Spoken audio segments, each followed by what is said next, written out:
ಅಯೋಧ್ಯ ರಾಮಾಯಣ ವಿಶೇಷ ಚರ್ಚಾ ಕಾರ್ಯಕ್ರಮಕ್ಕೆ ನಿಮ್ಮೆಲ್ಲರಿಗೂ ಸ್ವಾಗತ. ರಾಮ ಮಂದಿರ ಉದ್ಘಾಟನೆಗೆ ದಿನಗಣನೆ ಶುರುವಾಗಿದೆ, ಸಂಭ್ರಮ ಮನೆ ಮಾಡಿದೆ, ಇನ್ವಿಟೇಷನ್ಸ್ ಹೋಗಿವೆ. ಇದೆಲ್ಲದರ ನಡುವೆ ಮಂದಿರ ಉದ್ಘಾಟನೆಗೆ ಶಂಕರಾಚಾರ್ಯರ 2 ಪೀಠಗಳು ಆಕ್ಷೇಪ ವ್ಯಕ್ತಪಡಿಸಿವೆ.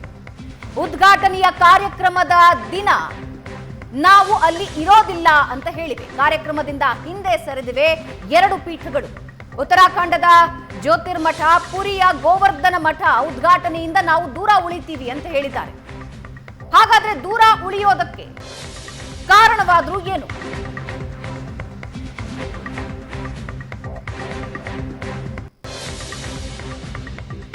ಅಪೂರ್ಣ ಕಾಮಗಾರಿಯ ಕಾರಣ ನೀಡಿ 2 ಶಂಕರಾಚಾರ್ಯ ಪೀಠಗಳು ಉದ್ಘಾಟನೆಯಿಂದ ದೂರ ಉಳಿತಾ ಇವೆ. ಅಪೂರ್ಣ ರಾಮ ಮಂದಿರ ಉದ್ಘಾಟನೆ ಸನಾತನ ಧರ್ಮಕ್ಕೆ ವಿರುದ್ಧವಾದದ್ದು. ಶಂಕರಾಚಾರ್ಯ ಪೀಠದ ಅವಿಭಕ್ತೇಶ್ವರಾನಂದ, ನಿಶ್ಚಲಾನಂದ ಸರಸ್ವತಿ ಅಭಿಮತ ವ್ಯಕ್ತಪಡಿಸಿದ್ದಾರೆ. ಉತ್ತರ ಭಾರತದ ಶ್ರೀಗಳ ಹೇಳಿಕೆಗಳನ್ನೇ ಈಗ ಕಾಂಗ್ರೆಸ್ ಅಸ್ತ್ರವಾಗಿಸಿಕೊಂಡಿದೆ. ಕಾಂಗ್ರೆಸ್ ತನ್ನ ಸ್ಟೇಟ್ಮೆಂಟ್ನಲ್ಲೂ ಕೂಡ ಇದನ್ನೇ ಪ್ರಸ್ತಾಪ ಮಾಡಿದೆ. ಅಪೂರ್ಣ ಮಂದಿರವನ್ನ ರಾಜಕೀಯ ಕಾರಣಕ್ಕಾಗಿ ಉದ್ಘಾಟನೆ ಮಾಡಲಾಗ್ತಾ ಇದೆ, ಹಾಗಾಗಿ ನಾವು ಗೈರಾಗ್ತೀವಿ ಅಂತ ಹೇಳಿದೆ. ಶಂಕರಾಚಾರ್ಯ ಪೀಠದ 2 ಪೀಠಗಳ ಈ ಹೇಳಿಕೆಯನ್ನೇ ಈಗ ಕಾಂಗ್ರೆಸ್ ಅಸ್ತ್ರವಾಗಿ ಬಳಸಿಕೊಳ್ತಾ ಇದೆ. ರಾಮ ಮಂದಿರ ಸಿದ್ಧವಾಗ್ತಾ ಇದೆ ಉದ್ಘಾಟನೆಗೆ. ಗಣ್ಯಾತಿ ಗಣ್ಯರಿಗೆ ಇನ್ವಿಟೇಷನ್ಸ್ ಹೋಗಿವೆ. ಕಾಂಗ್ರೆಸ್ನ ದಿಗ್ಗಜರಿಗೂ ಕೂಡ ಇನ್ವಿಟೇಷನ್ಸ್ ಹೋಗಿವೆ. ಕಾಂಗ್ರೆಸ್ ನಾವು ಗೈರಾಗ್ತೀವಿ ಅನ್ನೋ ಒಂದು ಹೇಳಿಕೆ ಬಗ್ಗೆ ಉತ್ತರ ಭಾರತದ ಹಲವು ಕಾಂಗ್ರೆಸ್ ನಾಯಕರೇ ಸಹಮತ ವ್ಯಕ್ತಪಡಿಸಿಲ್ಲ. ಎಲ್ಲದರ ನಡುವೆ 2 ಶಂಕರಾಚಾರ್ಯ ಪೀಠಗಳಿಂದ ಗೈರಾಗ್ತೀವಿ ಅನ್ನೋ ಸಂದೇಶ ಹೊಸ ಚರ್ಚೆಗೆ ನಾಂದಿ ಹಾಡ್ತಾ ಇದೆ. ಯಾವ ಪೀಠಗಳು ಹಾಜರಾಗ್ತಿಲ್ಲ? ಉತ್ತರಾಖಂಡದ ಜ್ಯೋತಿರ್ಮಠ, ಪುರಿಯ ಗೋವರ್ಧನ ಮಠ. ಅಪೂರ್ಣ ಮಂದಿರದ ಉದ್ಘಾಟನೆಗೆ ನಾವು ಹೋಗೋದಿಲ್ಲ, ಉದ್ಘಾಟನೆಯ ನಂತರ ಹೋಗ್ತೀವಿ ಅನ್ನೋ ಹೇಳಿಕೆ ಕೊಟ್ಟಿದ್ದಾರೆ.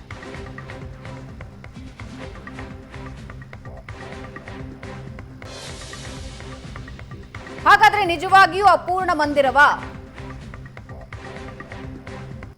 ರಾಮ ಮಂದಿರ ಇಲ್ಲಿವರೆಗೆ ಎಷ್ಟು ನಿರ್ಮಾಣ ಆಗಿದೆ ಅನ್ನೋದನ್ನ ನೋಡೋದಾದ್ರೆ, ಗ್ರೌಂಡ್ ಫ್ಲೋರ್ 3 ಫ್ಲೋರ್ಗಳಿರುತ್ತವೆ.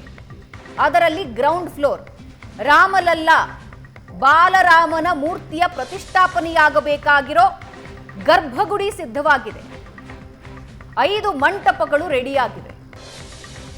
ಅದರ ಮೇಲಿನ 2 ಅಂತಸ್ತುಗಳು ಮುಂದಿನ ದಿನಗಳಲ್ಲಿ ರೆಡಿಯಾಗುತ್ತವೆ. ರಾಮ ಮಂದಿರದ ಪರ್ಕೋಟ ಅಂತ ಏನ್ ಹೇಳ್ತೀವಿ, ಪ್ರಾಂಗಣ ಅಂತ ಏನ್ ಹೇಳ್ತೀವಿ, 4 ಬಾಗಿಲುಗಳ ಪ್ರಾಂಗಣ, ಅದು ಸಿದ್ಧವಾಗಬೇಕಾದ್ರೆ ಇನ್ನು 1 ರಿಂದ 2 ವರ್ಷ ಬೇಕಾಗುತ್ತೆ. ಗರ್ಭಗುಡಿ ಸದ್ಯಕ್ಕೆ ಸಿದ್ಧವಾಗಿದೆ ಅನ್ನೋ ಮಾಹಿತಿನ ರಾಮ ಮಂದಿರ ಟ್ರಸ್ಟ್ ಈಗಾಗಲೇ ನೀಡಿದೆ. ಆದರೆ ಇನ್ನೂ ಪೂರ್ಣಗೊಂಡಿಲ್ಲ ಅನ್ನೋದು ಈಗ ವಿವಾದ ಹೊತ್ತಿಸಿರೋದು. ಅಪೂರ್ಣ ಮಂದಿರದ ಉದ್ಘಾಟನೆಯಾಗ್ತಾ ಇದೆ ಅನ್ನೋದು ವಿವಾದದ ಕೇಂದ್ರ ಬಿಂದು. ಹಾಗಾದ್ರೆ ಹೌದಾ? ಅಪೂರ್ಣ ಮಂದಿರವಾದು? ಅಪೂರ್ಣ ಮಂದಿರ ಉದ್ಘಾಟನೆಗೊಂಡ್ರೆ ಶ್ರೇಯಸ್ಸಲ್ವಾ? ರಾಜಕೀಯವಾಗಿ ಕಾಂಗ್ರೆಸ್ ಇದನ್ನು ಯಾವ ರೀತಿ ಬಳಸ್ಕೊಳ್ತಾ ಇದೆ? ಇವೆಲ್ಲದರ ಬಗ್ಗೆ ನಮ್ಮ ಜೊತೆ ಮಾತನಾಡೋದಕ್ಕೆ ಗಣ್ಯ ಅತಿಥಿಗಳಿದ್ದಾರೆ. ಮೊದಲಿಗೆ ಬಿಜೆಪಿ ವಕ್ತಾರರಾದ GS ಪ್ರಶಾಂತ್ ಅವರು ನಮ್ಮೊಂದಿಗೆ ಜಾಯ್ನ್ ಆಗಿದ್ದಾರೆ. ಪ್ರಶಾಂತ್ ಅವರೇ ನಮಸ್ಕಾರ, ಕಾರ್ಯಕ್ರಮಕ್ಕೆ ಸ್ವಾಗತ. JDS ವಕ್ತಾರರಾದ ವೀರಣ್ಣ ಅವರಿದ್ದಾರೆ. ನಮಸ್ಕಾರ ವೀರಣ್ಣ ಅವರೇ, ಕಾರ್ಯಕ್ರಮಕ್ಕೆ ಸ್ವಾಗತ. ಆಧ್ಯಾತ್ಮಿಕ ಚಿಂತಕರಾದ ಗೋಪಾಲಕೃಷ್ಣ ಶರ್ಮಾಜಿ ಅವರು ನೇರ ಸಂಪರ್ಕದಲ್ಲಿದ್ದಾರೆ, ಲೈವ್ ನಲ್ಲಿ ಜಾಯ್ನ್ ಆಗಿದ್ದಾರೆ. ಗೋಪಾಲಕೃಷ್ಣ ಶರ್ಮಾಜಿ ನಮಸ್ಕಾರ, ಕಾರ್ಯಕ್ರಮಕ್ಕೆ ಸ್ವಾಗತ ಗುರುಜಿ. ನಮಸ್ಕಾರಗಳು. ಮೊದಲಿಗೆ ನಿಮ್ಮಿಂದಲೇ ನಾನು ಪ್ರಶ್ನೆನ ಆರಂಭಿಸ್ತೀನಿ.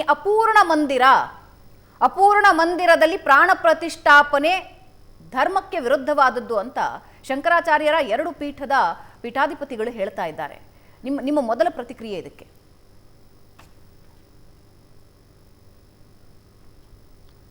ಶ್ರೀ ಗುರುಭ್ಯೋ ನಮಃ. ಹರಿ ಓಂ. ಹರೇ ರಾಮ. ರಾಮೋ ರಾಜಮಣಿ ಸದಾ ವಿಜಯತೆ ರಾಮಂ ರಮೇಶಂ ಭಜೆ. ರಾಮೇಣಾಭಿಹತಾ ನಿಶಾಚರಚಮೋ ರಾಮಾಯ ತಸ್ಮೈ ನಮಃ. ರಾಮನ್ನಾಸ್ತಿ ಪರಾಯಣಂ ಭರತರಂ ರಾಮಸ್ಯ ದಾಸೋಸ್ಮ್ಯಹಂ. ರಾಮೇ ಚಿತ್ತಲಯಃ ಸದಾ ಭವತು ಮೇ ಭೋ ರಾಮ ಮಾಮುದ್ಧರಾತ್.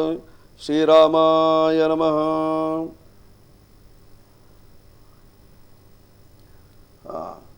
ಈಗಾಗಲೇ ತಾವು ಪ್ರಶ್ನೆಯನ್ನು ಕೇಳಿದ್ರಿ. ಅಪೂರ್ಣವಾದಂತಹ ದೇವಮಂದಿರದಲ್ಲಿ ದೇವರ ಪ್ರತಿಷ್ಠೆಯನ್ನು ಮಾಡಬಹುದೇ? ನೋಡಿ, ಈಗಾಗಲೇ ಗರ್ಭಗುಡಿ ಸಿದ್ಧವಾಗಿದೆ. ಗರ್ಭಗುಡಿಯಲ್ಲಿ ದೇವರನ್ನ ಪ್ರತಿಷ್ಠೆಯನ್ನು ಮಾಡ್ತಾ ಇದ್ದಾರೆ. ಇದು ಮುಂದುವರಿಸಿ ಗುರುಗಳೇ. ಒಂದು ದೃಷ್ಟಿಯಲ್ಲಿ ನೋಡುವಾಗ ದೇವಸ್ಥಾನ ಅಪೂರ್ಣ ಅಂತ ಕಂಡ್ರೂ ಸಹಿತವಾಗಿ ದೈವಿ ಸಾನ್ನಿಧ್ಯ ಯಾವಾಗ ಅಲ್ಲಿ ಬಂದು ನಿಲ್ಲುತ್ತದೆಯೋ, ರಾಮನ ಸಾನ್ನಿಧ್ಯ ಯಾವಾಗ ಅಲ್ಲಿ ಬಂದು ನಿಲ್ಲುತ್ತದೆಯೋ, ಅದು ಆಗ ಅಪೂರ್ಣ ಆಗೋದಿಲ್ಲ. ಯಾವುದೇ ಅಪೂರ್ಣತೆ ಇದ್ರೂ ಸಹಿತವಾಗಿ ಅಪೂರ್ಣತೆಯನ್ನು ದೂರ ಮಾಡುವಂತಹ ಶಕ್ತಿ ಶ್ರೀರಾಮನಲ್ಲಿದೆ. ಜೊತೆಯಲ್ಲಿ ಇಟ್ಟಿರ್ತಕ್ಕಂತಹ ಮುಹೂರ್ತವೂ ಸಹಿತವಾಗಿ ಅಭಿಜಿನ ಮುಹೂರ್ತ. ಮಧ್ಯಂದಿನಗತೆ ಭಾನೋ ಮುಹೂರ್ತೋ ಅಭಿಜಿದಾಹ್ವಯ. ನಮ್ಮ ನೆತ್ತಿಯ ಮೇಲೆ ಸೂರ್ಯನು ಬರುವಂತಹ ಸಂದರ್ಭದಲ್ಲಿ ಪ್ರತಿಷ್ಠೆಯನ್ನು ಮಾಡಿದರೆ, ಮುಹೂರ್ತದಲ್ಲಿ ಮಾಡಿದರೆ, ಪಿನಾಕಿ ಪರಮೇಶ್ವರನು ತ್ರಿಪುರಾಸುರನು ಕೊಂದಂತಹ ಯಾವ ಇದಿದೆಯೋ ಆ ರೀತಿಯಾದಂತಹ ಒಂದು ಶಕ್ತಿ ಬರ್ತದೆಯಂತೆ. ಅದ್ಭುತವಾದಂತಹ ಶಕ್ತಿಯನ್ನು ಕೊಟ್ಟಿದ್ದಾರೆ ಅಭಿಜಿನ ಮುಹೂರ್ತಕ್ಕೆ. ಆದ್ದರಿಂದ ಈಗ ಪ್ರತಿಷ್ಠಾಪನೆ ಮಾಡುವಂತಹ ಸಂದರ್ಭದಲ್ಲೂ ಮೇಷ ಲಗ್ನವಾಗಿರ್ತದೆ, ಲಗ್ನದಲ್ಲೇ ಗುರು ಇರ್ತಾನೆ. ಕೋಟಿ ದೋಷ ಇದ್ರೂ ಪರಿಹಾರ ಮಾಡುವಂತಹ ಶಕ್ತಿ ಗುರುವಿಗಿರುವುದರಿಂದ ಇದು ಅಪೂರ್ಣವಾಗಿ ಏನು ಕಾಣಿಸುವುದಿಲ್ಲ. ಯಾಕೆಂದ್ರೆ ಈಗ ಪೂರ್ಣ ಸಿದ್ಧತೆ ಆಗಿದೆ. ಸಿದ್ಧತೆ ಆದಾಗ ಈಗ ಒಂದು ರೀತಿಯಲ್ಲಿ ರಾಜಕೀಯವನ್ನು ಬಳಸಿಕೊಂಡು ಏನಾದರೂ ಒಂದು ರೀತಿಯಂತಹ ಕೊಂಕು ನುಡಿಗಳು, ಕುಹಕ ನುಡಿಗಳು ಬರುವಂತಹದ್ದು ಸಹಜವೇ. ಆದ್ದರಿಂದ ಇದು ಅಪೂರ್ಣ ಅಂತ ಹೇಳಲಿಕ್ಕೆ ಆಗೋದಿಲ್ಲ. ದೇವ ಮಂದಿರಗಳು ಅಂದ್ರೆ ಈಗ ಮೊದಲನೇ ಅಂತಸ್ತು ರೆಡಿಯಾಗಿದೆ, 3 ಅಂತಸ್ತುಗಳು, ಆ 2 ಮತ್ತು 3ನೇ ಅಂತಸ್ತು ನಿಧಾನವಾಗಿ ರೆಡಿ ಆಗ್ತದೆ ಹೇಳುವಂತಹದ್ದನ್ನು ಮೊದಲೇ ತಿಳಿಸಿದ್ದಾರೆ. ಆದ್ದರಿಂದ ಇದನ್ನು ಅಪೂರ್ಣ ಅಂತ ಹೇಳಲಿಕ್ಕೆ ಆಗುವುದಿಲ್ಲ. ಪೂರ್ಣ ಈಗ ರಾಮಲಲ್ಲಾ ಮಂದಿರ ಪ್ರತಿಷ್ಠಾಪನೆ, ರಾಮಲಲ್ಲಾ ವಿಗ್ರಹ ಪ್ರತಿಷ್ಠಾಪನೆಯ ಈ ಸಂದರ್ಭ ಅತ್ಯಂತ ಶುಭದಾಯಕವಾಗಿರತಕ್ಕಂಥದ್ದು. ಓಕೆ ಗುರುಗಳೇ, ವಾಪಸ್ ಬರ್ತೀನಿ. ಚಿಂತಕರಾದ ಮಹೇಶ್ ಚಂದ್ರ ಗುರುಗಳು ನಮ್ಮೊಂದಿಗೆ ಜಾಯ್ನ್ ಆಗಿದ್ದಾರೆ. ಮಹೇಶ್ ಚಂದ್ರ ಗುರು ಅವರೇ, ಒಂದು ಚರ್ಚೆ ಆರಂಭ ಆಗಿದೆ ಈಗ. ಶಂಕರಾಚಾರ್ಯರ 2 ಪೀಠಗಳು, ಆಯ್ತಮ್ಮ, ಎರಡು ಪೀಠಗಳು ನಾವು ಉದ್ಘಾಟನೆಗೆ ಹೋಗೋದಿಲ್ಲ, ಯಾಕಂದ್ರೆ ಅಪೂರ್ಣ ಮಂದಿರ ಅಂತ ಹೇಳ್ತಾ ಇದ್ದಾರೆ. ಇದು ಕಾಂಗ್ರೆಸ್ ಕೂಡ ಹೇಳ್ತಾ ಇದೆ, ಅಪೂರ್ಣ ಮಂದಿರ, ಹಾಗಾಗಿ ನಾವು ಹೋಗೋದಿಲ್ಲ, ಇದೊಂದು ಪೊಲಿಟಿಕಲ್ ಗಿಮಿಕ್ಕು ಅಂತ.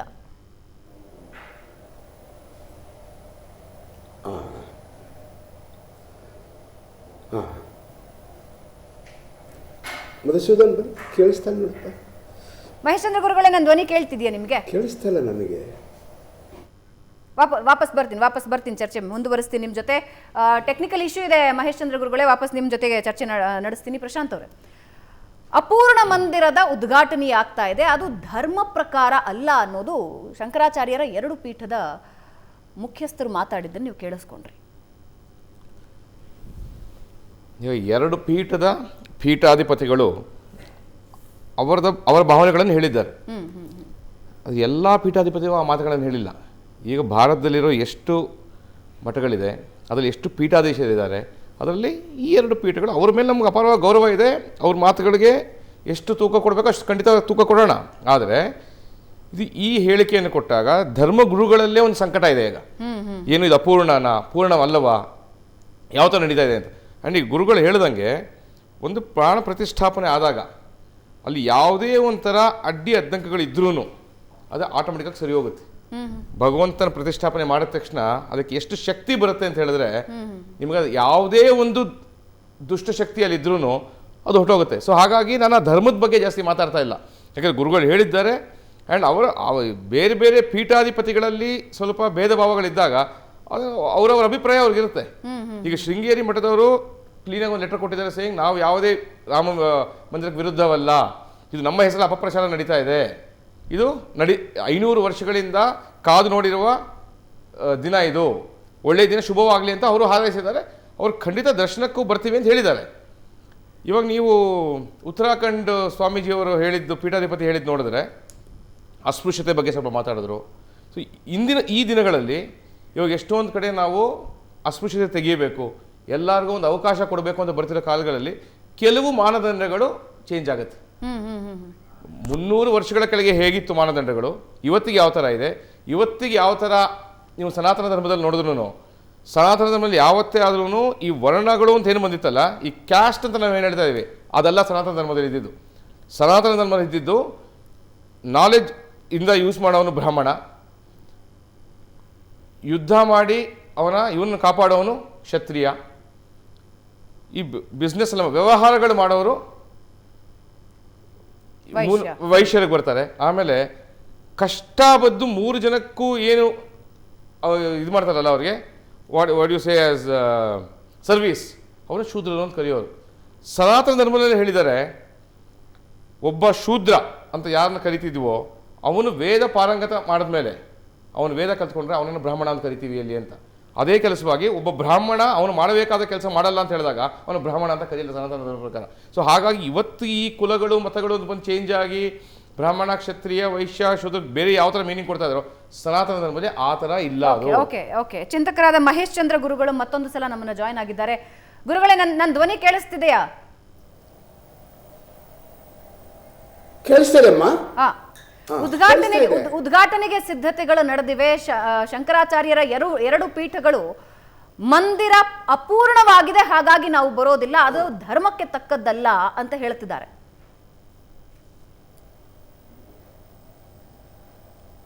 ಇದು ತಪ್ಪು ಕಲ್ಪನೆ. ಯಾವುದೇ ಒಂದು ಮನೆ ಗೃಹ ಪ್ರವೇಶ ಮಾಡುವಾಗ A to Z ಆಗಿರಕ್ಕಿಲ್ಲ ಒಂದು ಮನೆ, ಇನ್ನೂ ಕೆಲವು ಅಪೂರ್ಣ ಕೆಲಸಗಳಿರ್ತವೆ. ಹಾಗೆ ಒಂದು ದೇವಾಲಯವನ್ನ ನಿರ್ಮಾಣ ಮಾಡ್ತಕ್ಕಂಥ ನಿಟ್ಟಿನಲ್ಲಿ ಎಲ್ಲವೂ ಮುಗ್ದಿರೋದಿಲ್ಲ. ಆದರೆ ರಾಮನ ಬಗ್ಗೆ ಇವ್ರಿಗೆ ಗೌರವ ಇದ್ರೆ, ಒಂದು ಧಾರ್ಮಿಕ ವ್ಯವಸ್ಥೆ ಬಗ್ಗೆ ಗೌರವ ಇದ್ರೆ, ಇವು ಸ್ವಾಮೀಜಿಗಳು ಅಥವಾ ಮತ್ತೊಬ್ರು ಯಾವುದೇ ಖ್ಯಾತೆ ತೆಗೆಯದೆ ಹೋಗಿದ್ ಬರ್ಲಿ, ಒಳ್ಳೇದಾಗಲಿ ಅಂತ ಹಾರೈಸ್ಲಿ, ಅವರ ದೊಡ್ಡತನ ಗೊತ್ತಾಗುತ್ತೆ ಇಡೀ ಜಗತ್ತಿಗೆ. ಆದ್ರೆ ಇದನ್ನ ವಿರೋಧ ಮಾಡ್ತಕ್ಕಂಥದ್ದು ಪೂರ್ಣ ಆಗಿದೆ ಅಥವಾ ಸಂಪ್ರದಾಯಕ್ಕೆ ವಿರುದ್ಧವಾಗಿದೆ ಅಂತ ವಿರೋಧ ಮಾಡ್ತಕ್ಕಂಥದ್ದು ಸರಿಯಲ್ಲ. ಇದು ಹಿಂದೂ ಧಾರ್ಮಿಕ ಭಾವನೆಗಳಿಗೆ ಧಕ್ಕೆ ತರಬಾರ್ದು. ರಾಮನ್ನ ಪೂಜೆ ಮಾಡ್ತೀರಾ ಮಾಡ್ಕೊಳ್ಳಿ, ರಾಮ ಮಂದಿರ ಉದ್ಘಾಟನೆ ಮಾಡ್ತೀರಾ ಮಾಡ್ಕೊಳ್ಳಿ, ಅಥವಾ ಅವ್ರಿಗೆ ಹೋಗಕ್ಕಾಗಿ ದೂರದಲ್ಲೇ ಉಳಿದು ಒಳ್ಳೇದಾಗ್ಲಿ ನಿಮ್ಗೆ ಅಂತ ಹೇಳಿ ತಪ್ಪೇನಿದೆ. ಆದ್ರೆ ಖ್ಯಾತೆ ತೆಗೆಯೋದು ಬೇಡ, ಇದು ಒಳ್ಳೇದಲ್ಲ, ಇದು ಒಳ್ಳೆ ಸಂಪ್ರದಾಯ ಅಲ್ಲ ಇದು. ಅಲ್ಲ, ಕಾಂಗ್ರೆಸ್ ಕೂಡ ಇವಾಗ ಅದನ್ನೇ ಹೇಳ್ತಾ ಇದೆ, ಅಪೂರ್ಣ ಮಂದಿರ ರಾಜಕೀಯಕ್ಕೆ ಬಳಸ್ಕೊಳ್ಳಲಾಗ್ತದೆ, ಮುಂದಿನ 2024 ಎಲೆಕ್ಷನ್ ಇದೆ, ಅದಕ್ಕೆ ರಾಮ ಮಂದಿರ ಅಂತ ತಗೊಂಡು ಹೋಗಬೇಕು ಅಂತ ಬಿಜೆಪಿ ಪ್ಲಾನ್ ಮಾಡ್ಕೊಂಡಿದೆ. ಇದು ಬಿಜೆಪಿ RSS ಕಾರ್ಯಕ್ರಮ ಅನ್ನತ್ತೆ ಕಾಂಗ್ರೆಸ್. ಒಂದು ಸ್ಟೇಟ್ಮೆಂಟ್ ಕೂಡ ರಿಲೀಸ್ ಮಾಡಿದ್ದಾರೆ ಜಯರಾಮ್ ರಮೇಶ್. ಈಗ ಒಪ್ಕಟ್ಟೆ, ಈಗ ಕಾಂಗ್ರೆಸ್ನವ್ರಿಗೆ ಇದೊಂದು ಸೈದ್ಧಾಂತಿಕ ಪ್ರಶ್ನೆ. ಇದು ಕಾಂಗ್ರೆಸ್ ಪಕ್ಷ ಮೊದಲಿಂದನೂ ಕೂಡ ಬಹುತ್ವವನ್ನ ಅಲ್ಲದೆ ಧರ್ಮ ನಿರಪೇಕ್ಷತೆಯನ್ನು ಒಪ್ಕೊಂಡಿರ್ತಕ್ಕಂಥ ಪಕ್ಷ. ಯಾವುದೇ ಒಂದು ಧರ್ಮದ ಪರವಾಗಿ ಬ್ಯಾಟ್ ಮಾಡಬಾರ್ದು, ಒಕಾಲ ತೋಯಿಸಬಾರ್ದು, ಅವರ ಸಿದ್ಧಾಂತ. ಹಾಗಾಗಿ ಅವ್ರು ಹೋಗದೇ ಇದ್ರೆ ನಮ್ಗೇನು ಬೇಸರ ಇಲ್ಲ, ಅವ್ರು ಹೋಗದೇ ಇದ್ರೆ ತಪ್ಪೂ ಇಲ್ಲ, ಅದು ಅವರ ವೈಯಕ್ತಿಕ ವಿಚಾರ. ನಾನು ಮೊದಲೇ ಹೇಳಿದ್ದೀನಿ, ಧರ್ಮ ವೈಯಕ್ತಿಕ, ದೇಶ ಸಾರ್ವತ್ರಿಕ, ಗೀತೆ ವೈಯಕ್ತಿಕ, ಸಂವಿಧಾನ ಸಾರ್ವತ್ರಿಕ. ಇದಕ್ಕೆ ನಾವು ಭದ್ರಾಗಿ ನಾವು ಮಾತಾಡಬೇಕು ಮತ್ತು ನಡ್ಕೋಬೇಕು. ಕಾಂಗ್ರೆಸ್ನವ್ರು ಹೋಗದೆ ಇದ್ರೆ ಅದಕ್ಕೆ ತಾತ್ವಿಕ ನೆಲೆಗಟ್ಟಿದೆ, ಒಪ್ಕೋತೀನಿ. ಸ್ವಾಮೀಜಿಗಳು ಯಾಕೆ ಹೋಗ್ಬಾರ್ದು?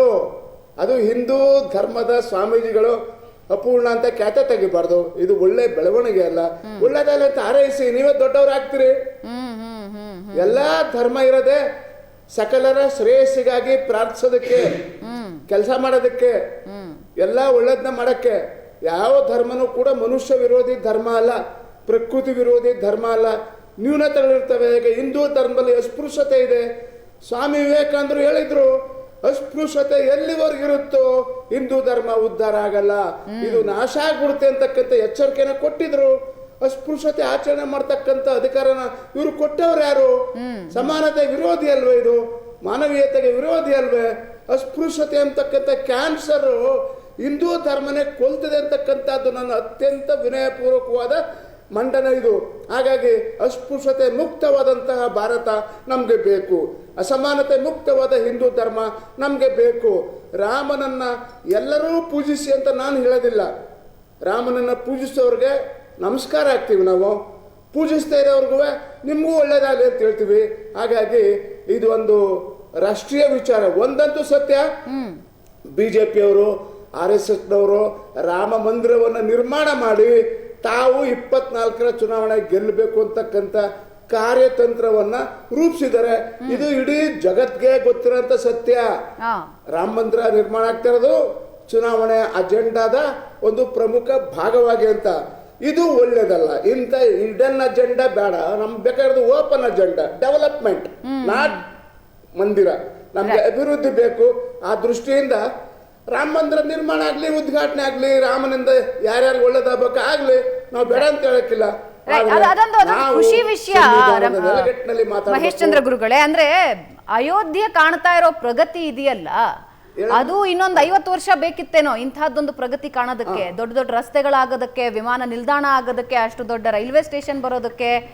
ಅಯೋಧ್ಯ ಮಂದಿರದ ಜೊತೆಗೆ ಅಯೋಧ್ಯೆ ಕೂಡ ಡೆವಲಪ್ ಆಗ್ತಾ ಇರೋದು ಬಹಳ ಖುಷಿಯ ವಿಷಯ. ನಾನೊಂದು ಚಿಕ್ಕ ಬ್ರೇಕ್ ತಗೊಳ್ತೀನಿ. ಬ್ರೇಕ್ನ ನಂತರ ವೀರಣ್ಣ ಅವ್ರನ್ನ ಮಾತನಾಡಿಸ್ತೀನಿ. ಗೋಪಾಲಕೃಷ್ಣ ಶರ್ಮಾಜಿ, ಒಂದು ಪ್ರಶ್ನೆ, ಒಂದು ಜಿಜ್ಞಾಸೆಯ ಪ್ರಶ್ನೆ ನನಗೆ. ಮಂದಿರ ಪ್ರಾಣ ಪ್ರತಿಷ್ಠಾಪನೆ, ಮೂರ್ತಿಯ ಪ್ರಾಣ ಪ್ರತಿಷ್ಠಾಪನೆ ಹೀಗೆ ಆಗಬೇಕು ಅನ್ನೋದನ್ನು ಶಂಕರಾಚಾರ್ಯ ಮಠದ ಮುಖ್ಯಸ್ಥರು ಹೇಳ್ತಾ ಇದ್ದಾರೆ, ಪೀಠಾಧಿಪತಿಗಳು ಹೇಳ್ತಾ ಇದ್ದಾರೆ. ನನ್ನ ಪ್ರಶ್ನೆ, 1947ರಲ್ಲಿ ಮಧ್ಯರಾತ್ರಿಯಲ್ಲಿ ರಾಮಲಲ್ಲಾ ವಿಗ್ರಹನ ತಗೊಂಡೋಗಿ ಇಡ್ಲಾಯಿತು, 49ರಲ್ಲಿ.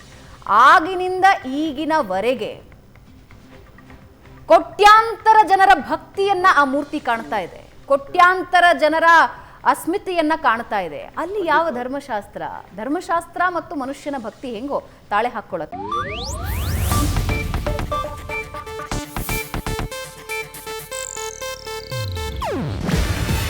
ಇದು ಏಷ್ಯಾನೆಟ್ ನ್ಯೂಸ್ ನೆಟ್ವರ್ಕ್ ಪ್ರಸ್ತುತಿ. ನೀವು ನೋಡ್ತಿದ್ದೀರಾ ಏಷ್ಯಾನೆಟ್ ಸುವರ್ಣ ನ್ಯೂಸ್.